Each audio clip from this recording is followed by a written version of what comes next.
और प्रभु यीशु मसीह के मधुर मीठे सामर्थ्य नाम में आप सभी को जय मसीह की। मैं आप सभी से निवेदन करता हूं, हमारे चैनल को सब्सक्राइब कीजिएगा और इस चैनल में आपको छोटे छोटे संदेश मिलेंगे और मैं विश्वास करता हूं परमेश्वर का वचन जीवित, पवित्र और प्रबल और दोधारी तलवार से भी अधिक चोखा है। वो अवश्य आपको आशीष देगा, मुझे भी आशीष देगा। मैं आप लोगों के बीच में एक छोटा सा संदेश रखने जा रहा हूं, बड़े ध्यान से सुनिएगा।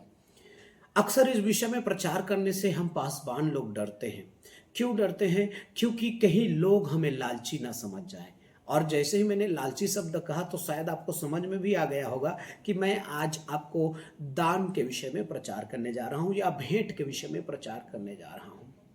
प्रिय प्रभु के लोगों, दान जो है गरीब को, भिखारी को दिया जाता है, लेकिन भेंट राजाओं को दी जाती है। प्रिय प्रभु के लोगों, क्या आप दान देते हैं कलीसिया में या भेंट देने आते हैं परमेश्वर के राज्य की महिमा के लिए, बढ़ोतरी के लिए, सुसमाचार प्रचार के लिए?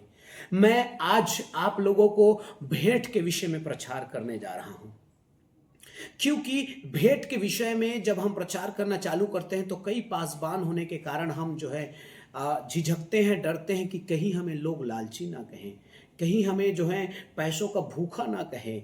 इसलिए हम अक्सर कलीसियाओं में भेंट के विषय में बहुत कम प्रचार करते हैं। मैं आज भेंट के विषय में आपसे प्रचार करने जा रहा हूं। बाइबल हमें बताती है कि भेंट देने के हमारे जीवन में कितने प्रकार की आशीषें हैं।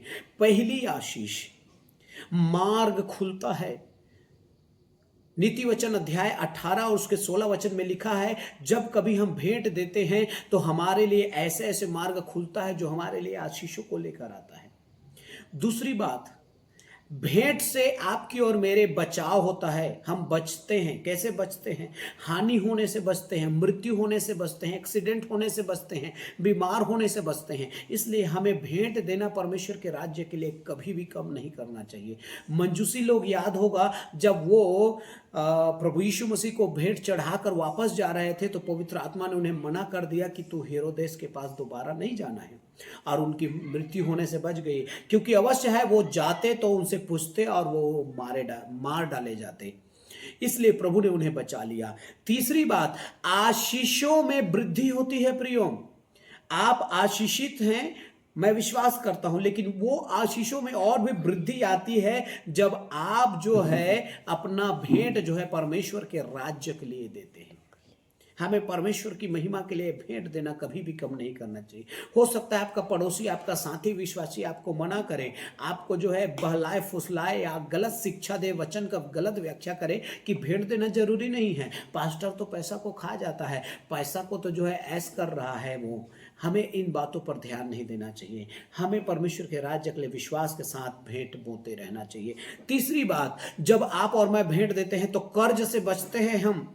कर्ज से हमें छुटकारा मिलता है। आपका कोई कर्ज है तो वो कर्ज में परमेश्वर आपको ऐसी शक्ति और सामर्थ्य देगा कि आपके आशीषों में, धन संपत्ति में वृद्धि होगी और आप कर्ज से मुक्त हो जाएंगे।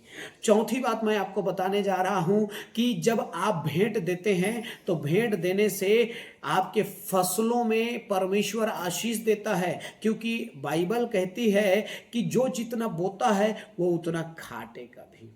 कर्ज से कैसे छुटकारा पाएंगे? दूसरा कुरिन्थी अध्याय 8 और 9 वचन, और दूसरा कुरिन्थी 9 अध्याय 10 वचन में स्पष्ट बताता है बाइबल की हमारे अनाज में भी परमेश्वर बढ़ती देता है। मलाकी की पुस्तक हमें बताती है कि हमारे फसलों के सारे कीड़े मकोड़े और हर एक जो है उसमें लगे हुए रोगों को परमेश्वर डांटेगा और फसलों में आशीष देगा। तत्पश्चात यदि मैं आपको बताऊं तो ये विश्वास करने वाली बात है कि आपके भेंट देने से आपके परिवार में भी और परमेश्वर आपकी पद उन्नति करता है। आपके परिवार में से किसी न किसी को खड़ा करेगा कि वो पद उन्नति को प्राप्त करे, क्योंकि यशायाह 58 अध्याय में लिखा है, यदि तू परमेश्वर के नाम की महिमा के लिए जब अपना मुट्ठी खोलता है तो परमेश्वर तेरे वंशों को आशीषित करता है।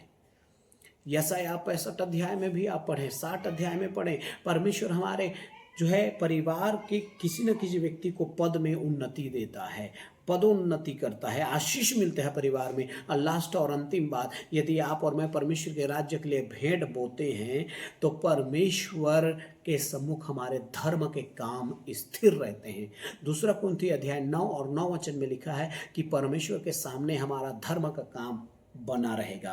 हो सकता है हम यहाँ से कुछ लेकर ना जाएं, लेकिन हमारे लिए स्वर्ग में धन इकट्ठा होगा जब हम यहाँ परमेश्वर के नाम की महिमा के लिए धन के द्वारा परमेश्वर के नाम की महिमा करते हैं। मैं विश्वास करता हूँ ये वचन आपके लिए आशीषमय होगा। आप सभी को धन्यवाद। जय मसीह की।